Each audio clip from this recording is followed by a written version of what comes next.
Guys, seriously, look at this monitor. Seems harmless, doesn't it? Wrong. It's a beast. I just wanted one new screen. But thanks to the Diderot Effect, it set my whole bank account on fire. Save yourselves. Let me take you back to the scene of the crime. I was browsing online feeling proud of myself because I hadn't spent money all week. I was scrolling through a tech site and I saw it. A high-end 4K monitor. It was usually $500, but today it was on sale for $300. My brain immediately did the girl math. It said, Philly, you are not spending $300. You are making $200. It's basically free money, so I bought it. I felt like the Wolf of Wall Street, a financial genius. Big mistake. The monitor arrived. I set it up on my desk. It looked beautiful. Crisp, modern, sleek. But then I looked down at my desk, my old scratched-up wooden desk. Suddenly, that desk didn't look like a desk anymore. It looked like a piece of firewood. The monitor was too good for the desk. It was an insult to the monitor to let it sit on such garbage. So I opened Amazon. I bought a sleek white modern desk to match the monitor. $200 gone. I set up the new desk. It looked amazing. But then I pulled up my chair. My old, comfortable, slightly torn office chair. Against the new white desk, it looked disgusting. It looked like something you'd find in a dumpster behind a Taco Bell. I couldn't have this. My identity had shifted. I was now a modern desk guy. So I bought an ergonomic mesh chair. $400 gone. Now I had the monitor, the desk, and the chair. I sat down to work, but as I looked around my room, I realized the lighting was all wrong. The yellow light from my old lamp made the white desk look dirty. I needed smart LEDs. I needed RGB strips. I needed a new rug because the old rug clashed with the modern vibe. By the end of the month, that $300 monitor had cost me $2,500. I didn't need a desk. I didn't need a chair. I didn't need lights. I just needed to match the standard of the first item I bought. I was a victim of spiraling consumption. I was a victim of Denis Diderot. Master your mind to master your money. Don't be a slave to the system. Subscribe. Now, let's go deeper. You might be thinking, Philly, you are just bad with money. Don't blame some French guy. But this phenomenon is so powerful, it is named after one of the smartest men in history. Denis Diderot was a famous French philosopher in the 1700s. He was brilliant, but he was also broke. He lived a simple life until one day a wealthy friend gave him a gift, a beautiful scarlet robe, a dressing gown made of the finest silk. Diderot loved the robe. He put it on and felt like a king.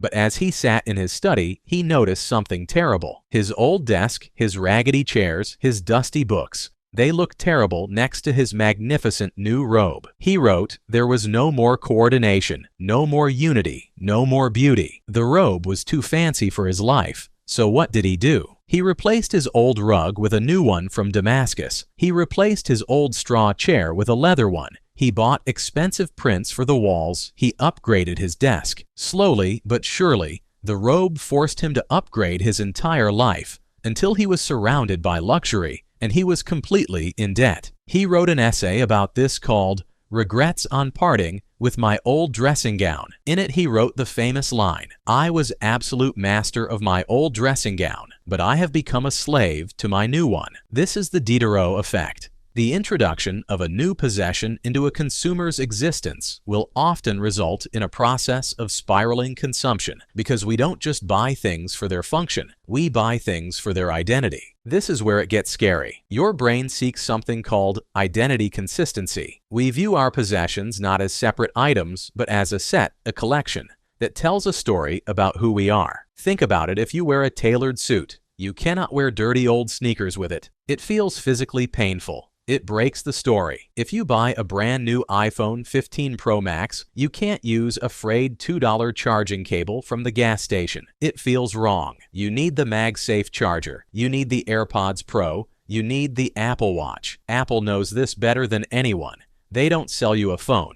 They sell you an ecosystem, a Diderot trap designed to make your old headphones feel like trash the moment you unbox the new phone. This happens in every area of life. The gym spiral. You decide to get fit, you join a fancy gym. Suddenly, your old t-shirt from college looks out of place among all the fitness influencers. So you buy Gymshark gear, then you buy the fancy water bottle, then the supplements, then the massage gun. You haven't even lost a pound yet, but you have spent $1,000 trying to match the fitness identity. The home renovation spiral. You buy a new couch, suddenly the curtains look wrong. wrong. You change the curtains now. The wall color is off. You paint the walls now. The floor looks dark. You redo the floors. We are constantly trying to level up our environment to match the highest quality item we own. It is like a game where obtaining one level 10 item makes all your level 5 items useless, so you spend all your gold upgrading everything to level 10, only to realize you are broke and the game never ends. But why do we care if the rug matches the robe? Why did Philly care if his chair matched his desk? Because of social signaling, we use objects to communicate our status to the world. When you buy that luxury item, let's say a Gucci belt, you are planting a flag. You are saying, I am a Gucci person, but a Gucci person doesn't drive a 1998 Honda Civic with a dent in the bumper. A Gucci person doesn't live in an apartment with peeling wallpaper. So that one belt, that one small accessory, puts pressure on every other aspect of your life to rise to its level. It creates a psychological tension,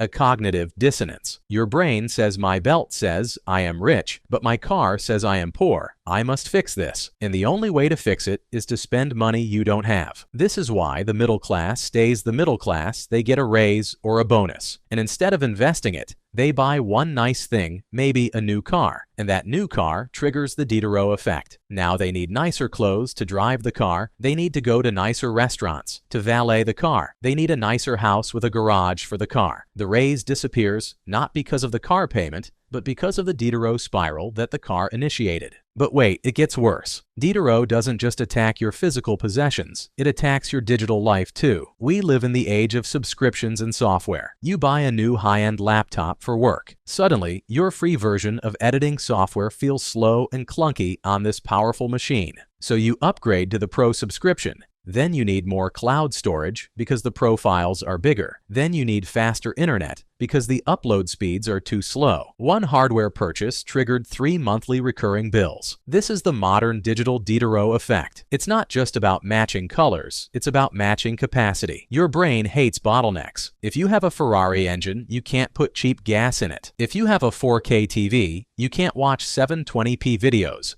So you upgrade your Netflix plan to premium. Companies design their products specifically to create these bottlenecks. They give you a taste of power, knowing that to fully use it, you will have to upgrade everything else in your life. You are not buying a product. You are buying an entry ticket into a never-ending cycle of upgrades. So how do we stop this? How do we buy a coffee mug without remodeling the kitchen? How do we defeat the ghost of Denis Diderot? I have developed 3 rules to hack your brain and stop the spiral before it starts. Rule number 1, the isolation test. Before you buy anything new, ask yourself, does this item require other items to work or look good? If you buy a video game console, it requires games controllers, maybe a better TV, that is a high Diderot item. If you buy a stock or an index fund, it requires nothing. It sits there and grows, that is a 0 Diderot item. When you are building wealth, you want to maximize 0 Diderot items and minimize high Diderot items. Rule number 2, the 1 in 1 out rule. This is for the hoarders. If you buy a new shirt, you must give away or throw away an old shirt. This stops you from upgrading your entire wardrobe. It forces you to view the new item as a replacement, not an addition.